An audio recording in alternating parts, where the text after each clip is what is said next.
Mike here with 28 fish. Been a long Saturday of yard work. It's June 23rd weekend. It's been very overcast, raining off and on. But now that it's getting to evening time, I'm going to go down to the Qu'Appelle to try for some catfish.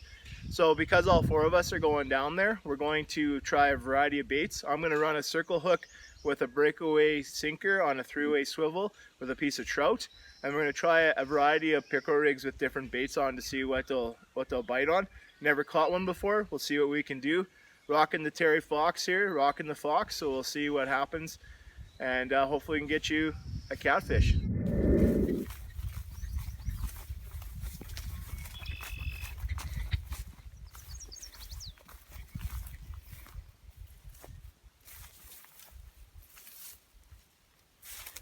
Channel cat! Woohoo! Caught it on some tiger trout belly. See, that's what we saw. Yep. I felt him tick, tick, tick. Looky, channel cat! Woohoo! Look at this guy. Look at him, look at his whiskers. That's why they call it a cat. Saskatchewan channel cat. Unbelievable. Right here. Just on the Qu'Appelle River down from the lber bridge. Guy got me on this spot, said better give it a try. Here we are. Catfish number 1. Woohoo! Good luck, Dad! Thanks, buddy. Okay, let's get your guys' rods out. Are we gonna eat? Oh! What? They got quite chompers. You didn't video that, did you? Mommy! So here's our catfish, first one. 5.5 pounds, 22 inches, no, 23 inches long. Look at this thing. I thought the bullhead were bad. This is like a frickin' spear. And the pectorals too. Thick as a goose quill, but sharp as anything. Holy man. Glad I didn't wear that. Kind of bit into my thumb and was holding them. I didn't really know how you're supposed to get those guys. And he kind of tore a chunk, bit down hard and twisted. They got quite a downward force. What do you think, Luke? Yes, and great! What do you Yummy think? to eat! Yummy to eat? We'll make some blackened catfish, eh? All right. Black impact. Just show you our setup here real quick. So we got a 3-way rig basically. Got a 2-ounce sinker, egg sinker here, to a 3-way split off to about a, I don't know, 6 to 8-aught circle hook. You can see this hook here is actually kind of interesting. It's offset and fairly hefty hook. It's meant to set itself essentially. And then for bait, like I was saying, just some tiger trout belly. So we kept this from a fish we caught in December.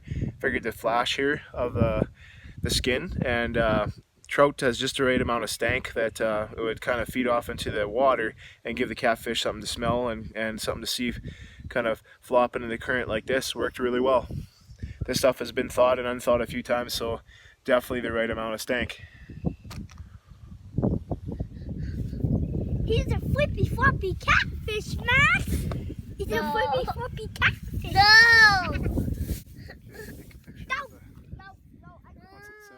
Well, Luke, we got another species down. Can you believe it? How many is that? 22? Oh, yeah. Yeah. Cool. 28. Oh, you're choking me. 28 fish. We're pretty close. Look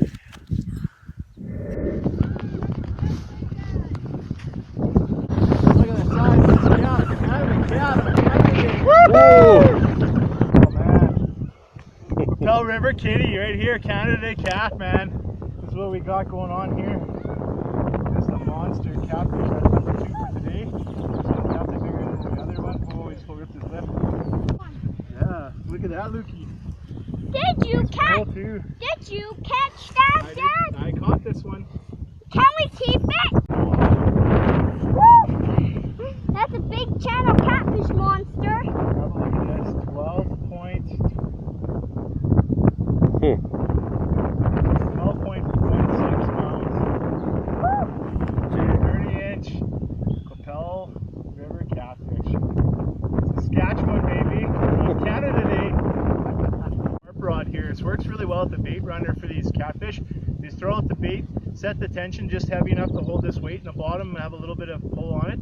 And then the three-way swivel allows a piece of bait just to float in the current. So what we were using just now actually is a piece of Cisco belly. So this is butterfly. I use this often for actually for burbot on that big circle hook, 6/0 circle hook or so. And what I noticed today is that I think the reason the trout or a fish like this works really well for catching the cats is that they can't pull it off. So what we did earlier is we had a piece of lake trout belly, actually, just a skin, with a chunk of just a nice sized minnow wrapped inside of it. It had one good hit, pulled it up, the minnow was gone. So you had a piece, you know, a piece of lunch there for him. So I'm thinking what's happening is that with this thicker skin like this Cisco belly or the trout, which you can't just pull off the hook, is they're tugging on it and they can't get it, so they come back again. They're not getting what they want, they don't not get anything in their belly. So anyway, this worked pretty well. I modified this a little bit.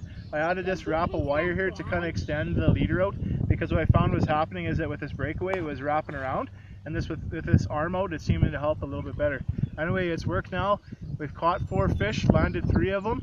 We got the other day there last weekend, 5.5 pounder. Today Levi landed a 10.2 pounder, and then now we just landed a 12 pounder. No, it was almost 11. It was 10.9, yeah. So 11 pounder, a 12 pounder, and a 5.5. So there's pretty big cats in here. I know that's not huge, but for Saskatchewan, this is awesome. You got to try it out. Well, we did it. We got the Saskatchewan channel cat. Interestingly enough, both were hit on that circle hook rig. They didn't seem to be interested in the pickle rigs, and we had corn, we had worms, we had other stuff going on, but both on the circle hook. So must be something to it. I know the pickle rig setup is something that is used for catfish. In the States they call that a high-low rig, but in this circumstance they seem to just like what we had going with the circle rig. Maybe it was the trout, I'm not sure. But anyway, hopefully that tip gives you something to work with when you go get your own catfish. This is 28 fish.